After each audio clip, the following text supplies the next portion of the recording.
جو تشریف لائے ہیں مادر علمی جامعہ فلاح دارین اسلامیہ بلاسپور سے۔ آپ حضرات آپ محتاج تعارف نہیں ہیں، آپ حضرات بخوبی جانتے ہیں ہر سال حضرت کی حاضری ہوتی ہے، ماشاءاللہ آپ حضرت کے نصیحتوں کو بڑے غور سے سنتے ہیں۔ میں سمجھتا ہوں کہ سال بھر انتظار بھی رہتا ہے، تو آئیے ہم حضرت والا سے انتہائی ادب و احترام کے ساتھ درخواست کرتے ہیں کہ حضرت والا تشریف لائیں اور سابقہ کی طرح اپنی قیمتی نصیحتوں سے ہم سامعین کے دلوں کو مجلہ اور منور فرمائیں۔ میں حضرت والا سے بہت ہی عاجزی کے ساتھ درخواست کرتا ہوں آپ تشریف لائے مادر علمی جامعہ فلاح دارین الاسلامیہ بلاسپور سے۔ آپ استاذ بھی ہیں، عربی کے بہت ہی باکمال مقرر ہیں، بے مثال واعظ ہیں، بے شمار خوبیوں کے مالک ہیں۔ اللہ تبارک و تعالی نے بہت سارے اوصاف حمیدہ سے آپ کو متصل کیا ہے۔ میں درخواست کرتا ہوں حضرت والا سے اس شعر کے ساتھ کہ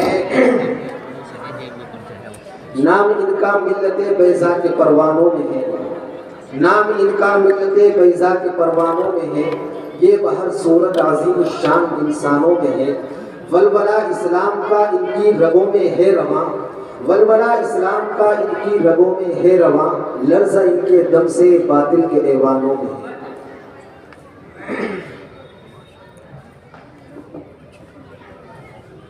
بسم اللہ الرحمن الرحیم۔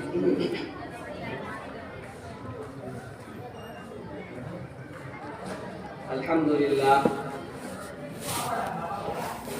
لله نحمده ونستعينه ونستغفره ونؤمن به ونتوكل عليه ونعوذ بالله من شرور أنفسنا ومن سيئات أعمالنا، من يهده الله فلا مضل له ومن يضلل فلا هادي له، وأشهد أن لا إله إلا الله وحده لا شريك له، وأشهد أن سيدنا ونبينا وشفيعنا وقائدنا وقدوتنا وأسوتنا وإمامنا ومولانا محمدا عبده ورسوله صلى الله تعالى عليه وعلى آله وأصحابه وبارك وسلم تسليما كثيرا كثيرا. أما بعد فأعوذ بالله من الشيطان الرجيم. بسم الله الرحمن الرحيم. قد أفلح المؤمنون. وقال رسول الله صلى الله عليه وسلم: لا يؤمن أحدكم حتى يكون هواه تبعا لما جئت به، أو كما قال عليه الصلاة والسلام. صدق الله العظيم وصدق رسوله النبي الكريم، ونحن على ذلك لمن الشاهدين والشاكرين، والحمد لله رب العالمين. محترم بزرگوں اور دوستو، کافی دیر سے آپ کے محبوب ادارے کا سالانہ اجلاس بڑے ہی زور و شور کے ساتھ چل رہا ہے۔ آپ لوگ کافی دیر سے بیٹھے ہوئے ہیں۔ اتنی دیر تک بیٹھے رہنا یہ خود اللہ اور اس کے رسول صلی اللہ علیہ وسلم اور اپنے دین سے سچی محبت کی دلیل اور نشانی ہے، ورنہ کون ایسا ہے جو اتنی دیر تک کسی کے پاس جا کر کے بیٹھ جائے یا کہیں پر بیٹھ جائے اور بس صرف بیٹھا رہے، سامنے والا اس کو سناتا رہے اور وہ بیٹھ کے سنتا رہے، اس کو بولنے کا موقع ہی نہ دیا جائے۔ کہیں پر بھی آپ جاتے ہیں تو کچھ سامنے والا بولتا ہے، کچھ آپ بولتے ہیں، تو اس طریقے سے آپ کا جی لگا رہتا ہے، آپ کا ٹائم آسانی سے پاس ہو جاتا ہے۔ لیکن اگر آپ کہیں جائیں کسی کے پاس اور وہاں آپ سے کہہ دیا جائے کہ آپ کو بولنا نہیں ہے، چپ چاپ رہنا ہے، اور سامنے والا آپ کو گھنٹوں سناتا رہے، تو ظاہر سی بات ہے بوریت محسوس کریں گے، بیزاری محسوس کریں گے اور کہیں گے صرف تم ہی اپنی سنا رہے ہو، ہماری تو سنتے ہی نہیں۔ لہذا میں جا رہا ہوں، میں نمٹ گیا۔ لیکن یہاں پر آپ کا بیٹھے رہنا یہ صحیح معنی میں اللہ رب العزت سے، رسول خدا صلی اللہ علیہ وسلم کی ذات اقدس سے اور دین اسلام سے، اور خاص طور پر اس مدرسے اور اس کے ذمہ داران سے سچی محبت کی دلیل اور نشانی ہے جو آپ بیٹھے ہوئے ہیں پورے ذوق کے ساتھ، پورے شوق کے ساتھ باتوں کو سن رہے ہیں، اور باتوں کو سننے کے بعد بہت سارے ارادے بھی فرما رہے ہیں۔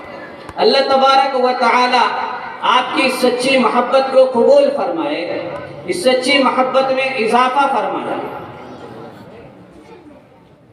ایک مختصر سی آیت کریمہ پڑھی ہے میں نے 18ویں پارے کے شروع میں، سب سے پہلی آیت قد افلح المؤمنون،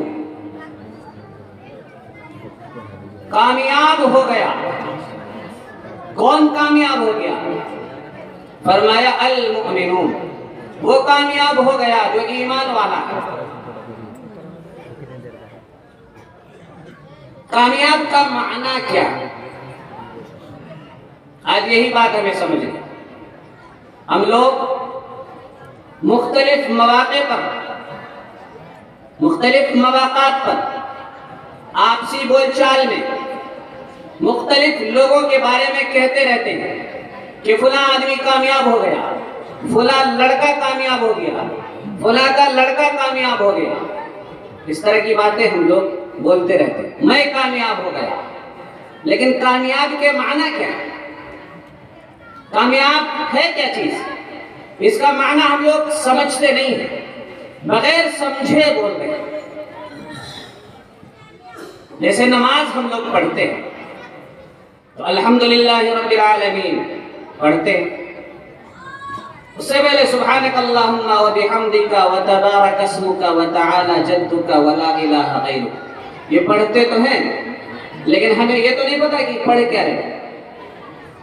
بس زبان سے ہم نے کہہ دیا سبحانک اللہم و بحمدک و تبارک اسمک و تعالی جدک و لا الہ غیرک۔ اسی طریقے سے سورہ فاتحہ ہم نے پڑھی الحمدللہ رب العالمین سے غیر المغضوب علیہم ولا الضالین، لیکن ہمیں یہ تو نہیں پتا چلا کہ ہم نے کیا پڑھا اور اپنی زبان سے کیا کہا۔ اس کے بعد سورتیں پڑھتے ہیں، سورت ملاتے ہیں، تو بھی ہمیں نہیں پتا ہوتا ہے کہ ہم کیا پڑھ رہے ہیں، کیا کہہ رہے ہیں۔ ایسے ہی بہت سارے مقامات ہیں، بہت سارے موقع ہیں، قرآن ہم لوگ پڑھ رہے ہوتے ہیں لیکن سمجھتے نہیں ہیں۔ ایسے ہی معاملہ یہاں پر بھی ہے کہ ہم لوگ کہتے تو ہیں کہ فلاں کامیاب ہو گیا، فلاں کا لڑکا کامیاب ہو گیا، یا میں خود کامیاب ہو گیا، لیکن اگر پوچھ لیا جائے کہ کامیاب کا معنی کیا ہے یہ تو بتاؤ، تو شاید آپ میں سے کوئی بھی نہ بتا سکے کامیاب کا معنی کیا ہے۔ تو آج میں چاہتا ہوں کہ آپ کو کامیاب کا معنی بتا دوں کہ کامیاب کہتے کسے۔ یہ فارسی زبان کا لفظ ہے، کامیاب یہ فارسی زبان کا لفظ ہے، اور آج کل ہم لوگ فارسی تو جانتے نہیں۔ جب فارسی جانتے نہیں تو اس لفظ کا معنی کیسے پتہ چلے؟ دو لفظ ہیں اس میں، ایک ہے کام اور ایک ہے یاب، دو لفظ۔ اردو میں ہم لوگ کام کہتے ہیں، لیکن فارسی میں کام کا معنی وہ اردو والا کام نہیں ہے۔ فارسی میں کام کے معنی آتے ہیں مقصد۔ کام کے معنی کیا ہوتے ہیں؟ مقصد۔ اور یاب کے معنی پانے والا۔ یاب کے معنی کیا ہوئے؟ پانے والا۔ تو کامیاب کا معنی ہوا وہ آدمی جو مقصد پا لے، جو مقصد کو حاصل کر لے۔ جو بھی آدمی اپنے مقصد کو حاصل کر لے گا وہی شخص کامیاب ہے، اور جو اپنے مقصد کو حاصل نہیں کر سکا، محنت کی، کوشش کی، اسباب اختیار کیے، ساری جد و جہد اس نے صرف کیا اور خرچ کی، لیکن مقصد کو حاصل نہیں کر سکا، تو پھر وہ کامیاب نہیں ہے۔ اب ایک اور سوال، مقصد کیا ہے؟ مقصد ہے کیا؟ ہمارا مقصد کیا ہے؟ ایک تو یہ ہے کہ اللہ تعالیٰ نے ہمیں پیدا کیوں کیا، پیدا کرنے کا مقصد کیا ہے؟ ایک تو وہ تو اللہ تعالیٰ نے قرآن میں فرمایا کہ وَمَا خَلَقْتُ الْجِنَّ وَالْإِنسَ إِلَّا لِيَعْبُدُونَ، کہ انسان اور جنات کو میں نے صرف اور صرف اپنی عبادت کے لیے پیدا کیا۔ امام نانوتوی رحمت اللہ علیہ کی زبان میں اگر میں کہوں تو سمجھنے کی ضرورت ہے۔ دنیا میں جتنی بھی چیزیں بنائی گئی ہیں وہ کس لیے بنائی گئی؟ وہ انسانوں کے فائدے کے لیے بنائی گئی۔ سورج سے کسے فائدہ حاصل ہوتا ہے؟ اگر سورج نہ ہوتا تو دن میں روشنی کہاں سے ملتی؟ کھیتیاں کس طرح پکتی؟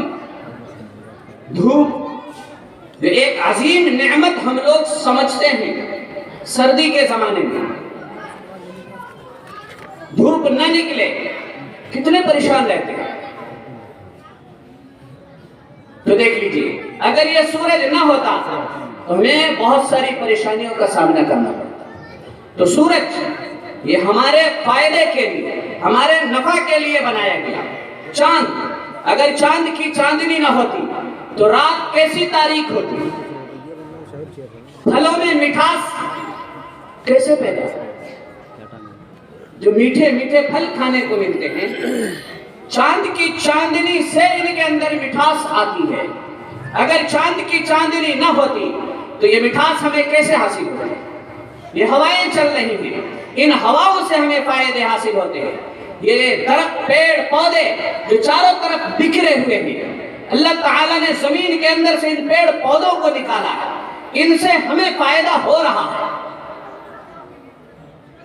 ان سے تو ہمیں فائدہ ہو رہا ہے، لیکن ہم سے پیڑ کو کیا فائدہ ہے؟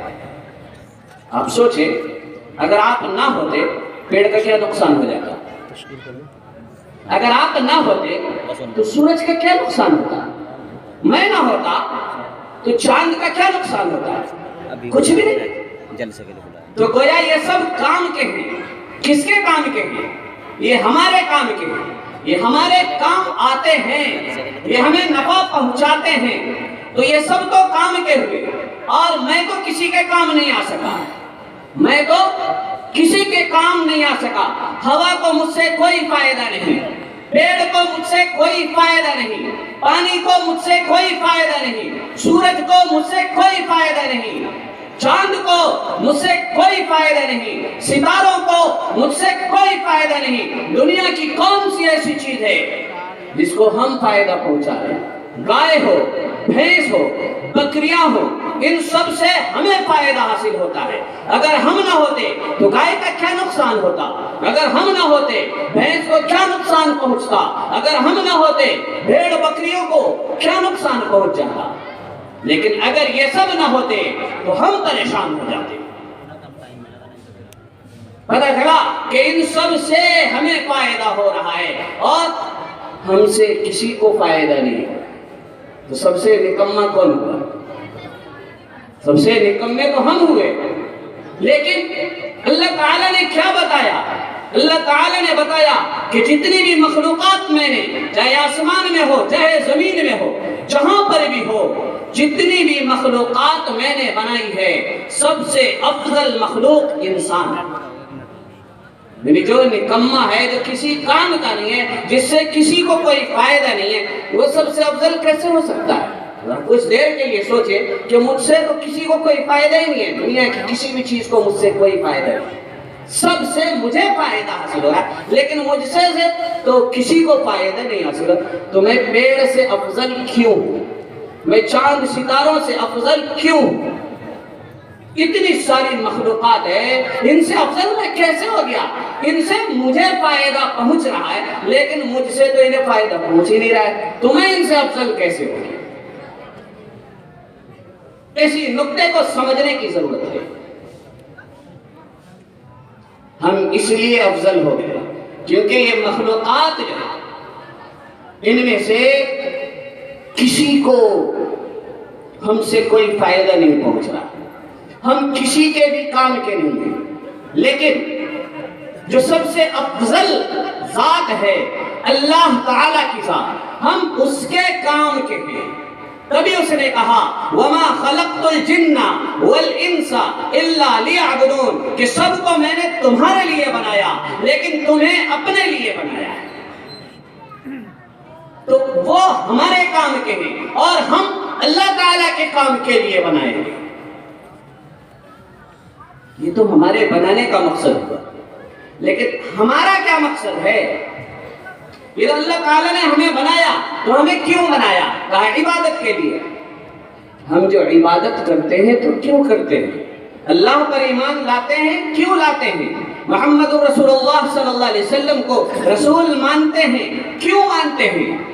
قرآن کریم پر اگر ہم ایمان رکھتے ہیں کیوں رکھتے ہیں؟ اس جلسے میں اگر آ کر بیٹھ کر دین کی باتیں سن رہے ہیں کیوں سن رہے ہیں؟ کیا مقصد ہے ہمارا؟ ہمارا مقصد جو ہے جنت حاصل کرنا ہے۔ ہمارا مقصد کیا ہے؟ جنت حاصل کرنا، یہی ہمارا مقصد ہے۔ اب کیا ہوا؟ قد افلح، کامیاب ہے، یعنی وہ شخص مقصد کو حاصل کرنے والا ہے۔ مقصد کیا ہے؟ فرمایا مقصد جنت ہے، تو جو جنت کو پانے میں کامیاب ہو جائے، جو جنت کو حاصل کر لے وہی کامیاب ہے، اور جو جنت کو حاصل نہیں کر سکا وہ کامیاب نہیں ہے۔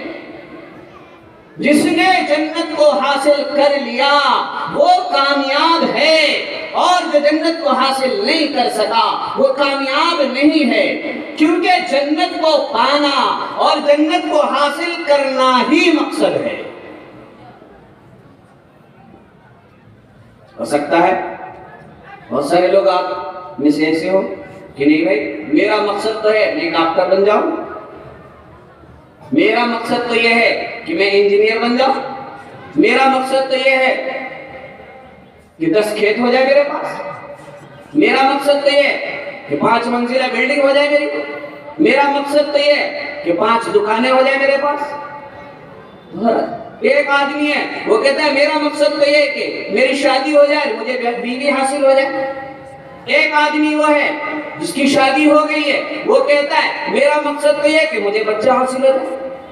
لیکن مسئلہ یہ ہے کہ یہ سب مقصد جس کو ہم سمجھ رہے ہیں، کیا یہ مقصد ہے؟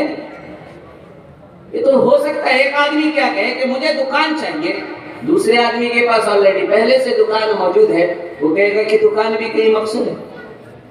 دکان تو مقصد نہیں، آپ کے پاس نہیں تو آپ کہہ رہے ہیں مقصد ہے، تو یہ تو آپ کا مقصد ہوا نا۔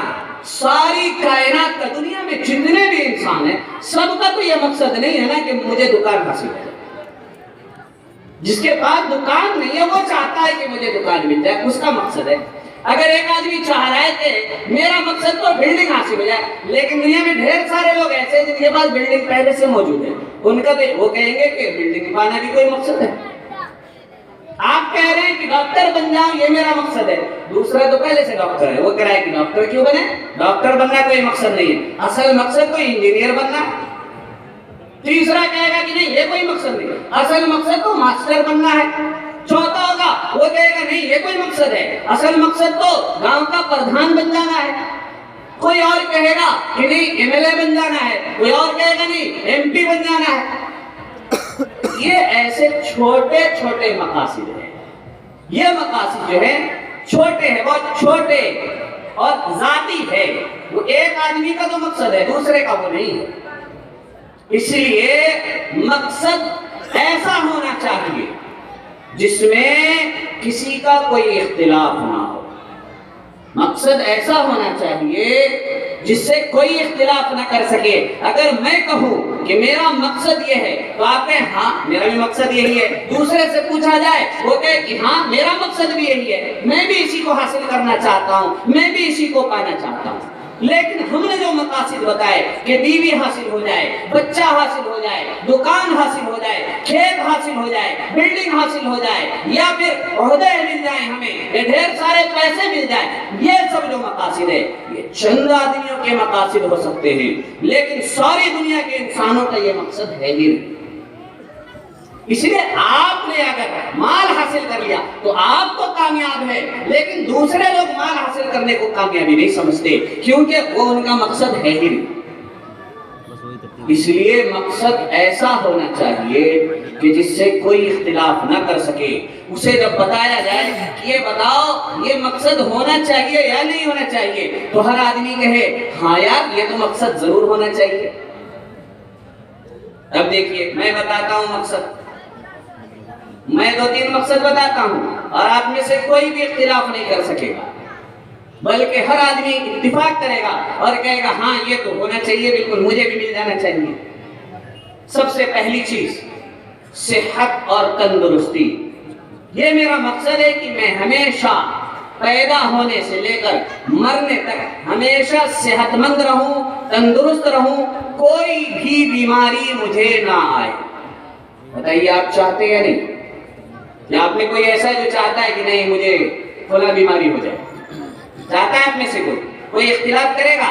ہر آدمی کیا چاہے گا کہ میں ہمیشہ کیا رہوں، صحت مند رہوں اور تندرست رہوں، کبھی بھی بیمار نہیں۔ بتائیے چاہتے نہیں چاہتے؟ کوئی اختلاف کرے گا اس سے؟ چاہے وہ اللہ کو مانتا ہو، چاہے اللہ کو نہیں مانتا ہو، چاہے وہ محمد الرسول اللہ صلی اللہ علیہ وسلم کو رسول مانتا ہو یا نہیں مانتا ہو، قرآن پر اس کا ایمان ہو یا نہ ہو، لیکن اگر اس سے کہا جائے بتاؤ تم ہمیشہ صحت مند رہنا چاہتے ہو یا نہیں چاہتے ہو، یا پھر تم یہ چاہتے ہو کہ تمہیں فلاں بیماری ہو جائے، تمہیں فلاں بیماری ہو جائے، اگلے ہفتہ فلاں بیماری آ جائے، اس سے اگلے ہفتہ فلاں بیماری آ جائے، وہ کہے گا نہیں۔ تو دنیا کا ہر انسان یہ چاہتا ہے کہ میں ہمیشہ کیا رہوں، صحت مند رہوں اور تندرست رہوں۔ اگر یہ مقصد نہ ہوتا تو وہ صحت مند اور تندرست رہنے کے لیے ڈاکٹروں کے پاس جا کر ہزاروں اور لاکھوں روپے دے کر، ہزاروں لاکھوں روپے لوگ دے دیتے ہیں، کس لیے؟ صحت پانے کے لیے۔ پتہ چلا کہ صحت ایک ایسا مقصد ہے، صحت اور تندرستی ایک ایسا مقصد ہے جس سے کسی کو اختلاف نہیں، اس لیے یہ ہر ایک کا مقصد ہے۔ دنیا میں جتنے بھی انسان ہیں، ہر انسان بلا جھجک کہہ سکتا ہے کہ ہاں یہ مقصد ہے۔ اب جسے یہ مقصد حاصل ہو جائے وہی کامیاب ہے، جو ہمیشہ صحت مند اور تندرست رہے، کبھی بھی کوئی بیماری اس کو چھو کر بھی نہ گزرے، اس کے قریب بھی نہ پھٹکے، وہی انسان کیا ہے، کامیاب ہے۔ ایک دوسرا مقصد سنیے، چھوڑ دیجئے، یہاں دیکھیے میری طرف متوجہ رہیں، دیکھیے دوسرا مقصد کیا ہے؟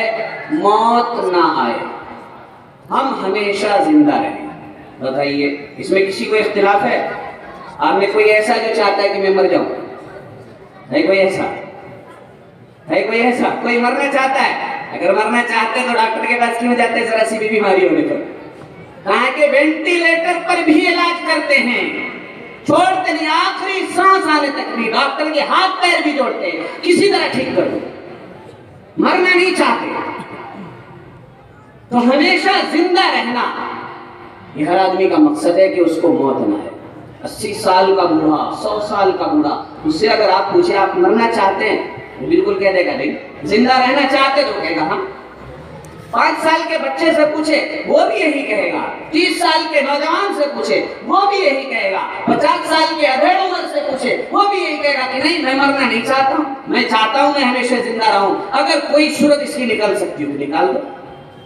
اگر آپ کے پاس کوئی تعویذ ہو، کوئی دعا ہو یا کوئی آیت، کوئی وظیفہ ہو تو بتا دیں تاکہ میں نہ مروں۔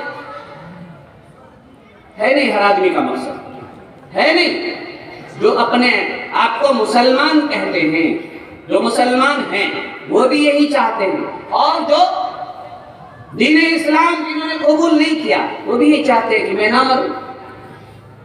ہر آدمی یہ چاہتا ہے نہیں چاہتا ہے کسی کا اختلاف، لیکن آپ نے جن چیزوں کو مقصد بنایا اس میں تو سب کا اختلاف ہے، وہ تو صرف آپ کا، یہ 2-4 اور آپ کے ساتھ ہوں گے ان کا مقصد ہے، لیکن ہر آدمی کا نہیں۔ ایک چاہ رہا ہے میں پردھان بننا، دوسرا تو کہہ رہا ہے نہیں پردھان میں نہیں بنوں، یہ کوئی مقصد ہے، میں تو ایم ایل اے بننا چاہتا ہوں، تیسرا اس کو رد کر دیتا ہے ایم ایل اے کیا ہے، میں تو ایم پی بننا چاہتا ہوں، چوتھا تو کہتا ہے نہیں میں تو کیا ہے پردھان منتری بننا چاہتا ہوں، پرائم منسٹر بننا چاہتا ہوں۔ ہر آدمی کے تو مقاصد الگ الگ ہے۔ مقصد ہمیشہ ایسا ہونا چاہیے جس میں کسی کا کوئی اختلاف نہ ہو۔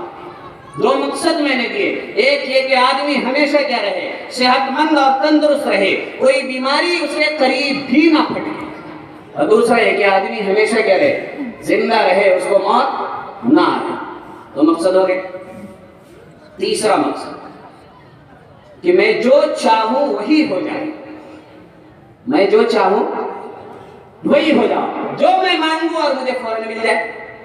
بتائیے، ہر انسان یہ چاہتا نہیں چاہتا، چاہتا نہیں چاہتا، ہر آدمی چاہے ہو نہ ہو اس کے پاس، وہ بالکل غریب ہو، فقیر ہو، بھیک مانگا، لیکن پھر بھی وہ کیا چاہتا ہے کہ میں جو چاہوں بس ہو جائے کرے، اور میں جو مانگوں مجھے مل جائے کرے۔ چاہتا نہیں ہر آدمی، ہے کسی کا اختلاف اس میں۔ یہ مقاصد ہیں جو دنیا میں جتنے بھی انسان بستے ہیں، ہر آدمی کا مقصد ہے۔ ہم کہہ سکتے ہیں کہ یہ مقصد کہلانے کے قابل ہے، باقی جو ہیں وہ تو چھوٹے چھوٹے مقاصد ہیں، ذاتی اور انفرادی مقاصد ہیں، وہ مجموعی طور پہ سب کا مقصد نہیں ہے۔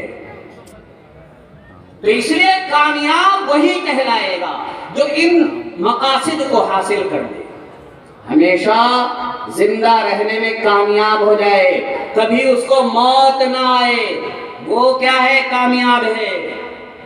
جس کو کبھی کوئی بیماری نہ آئے، ہمیشہ صحت مند اور تندرست رہے، وہ کامیاب ہے۔ اور تیسرا کہ جو چاہے وہ حاصل ہو جائے، جو مانگے وہ مل جائے، جس کو یہ ساری چیزیں حاصل ہو جائیں گی، وہی کامیاب ہے، وہی کامیاب ہے، وہی کامیاب ہے۔ بار بار میں کہتا ہوں، اس حقیقت کو دل میں اتارو، اس حقیقت کو اپنے دل میں اتارو، کان سے سنو، عقل تک پہنچاؤ، دل تک پہنچاؤ، اور اسی کو اپنا مقصد قرار دو۔ سمجھنے کی کوشش کیجئے میں کیا کہہ رہا ہوں۔ ہر آدمی کا مقصد ہے نہیں، اور یہ تینوں مقاصد آپ کو حاصل ہوں گے جنت میں پہنچ کر۔ جب آپ جنت میں چلے جائیں گے تب آپ کو یہ سارے مقاصد حاصل ہو جائیں گے۔ چنانچہ اللہ کے رسول صلی اللہ علیہ وسلم نے ارشاد فرمایا کہ جب جنتی لوگ جنت میں چلے جائیں گے اور جہنم والے جہنم میں چلے جائیں گے، تب اللہ تبارک و تعالی کی طرف سے یہ اعلان کیا جائے گا، جنت والوں کو یہ بات سنائی جائے گی کہ سنو، ان لکم ان تصحوا فلا تسقموا ابدا، کہ سن لو یہاں تم ہمیشہ صحت مند اور تندرست رہو گے، کبھی تمہیں کوئی بیماری نہیں آئے گی۔ فرمایا ان لکم ان تحیوا فلا تموتوا ابدا، جنت میں آنے کے بعد اب ہمیشہ تم زندہ رہو گے، کبھی تمہیں موت نہیں آئے گی۔ اس سے آگے کیا فرمایا، وَإِنَّ لَكُمْ أَن تَنْعَمُوا فَلَا تَبْأَسُوا أَبَدًا، کہ جنت میں آنے کے بعد ہمیشہ تم خوشحالی میں رہو گے، کبھی کوئی غم، کبھی کوئی پریشانی تمہارے قریب بھی نہیں پھٹکے گی۔ قرآن میں رب ذوالجلال فرماتے ہیں وَلَكُمْ فِيهَا مَا تَشْتَهِي أَنفُسُكُمْ وَلَكُمْ فِيهَا مَا تَدَّعُونَ، کہ جنت میں پہنچنے کے بعد جس چیز کو تمہارا جی چاہے گا وہی ملے گا، جو مانگو گے اللہ تبارک و تعالی وہی عطا کرے گا۔ اس لیے یاد رکھیں یہ تین مقاصد ہمیں جنت میں پہنچنے کے بعد حاصل ہوں گے۔ اس لیے کامیاب وہی ہے جو جنت حاصل کر لے، جو جنت کو پالے، باقی لوگ کامیاب نہیں ہے۔ اس آیت میں یہی فرمایا قد افلح المؤمنون، کامیاب ہو گئے، یعنی مقصد کو پا لیا۔ مقصد کیا ہے؟ جنت کو حاصل کر لیا۔ کس نے؟ فرمایا المؤمنون۔ مقصد پانے کے لیے سب سے پہلا قدم جو ہے وہ ہے ایمان کا، کلمہ پڑھنے کا، لا الہ الا اللہ محمد الرسول اللہ صلی اللہ علیہ وسلم، اشہد ان لا الہ الا اللہ واشہد ان محمد عبدہ ورسولہ۔ تو کامیاب وہی ہوگا جو جنت کو حاصل کر لے گا، اور جو جنت کو حاصل نہ کر سکا وہ کامیاب نہیں کہلا سکتا۔ اللہ تعالی ہم میں سے ہر شخص کو صحیح معنی میں کامیاب فرمائے۔ وآخر دعوانا ان الحمد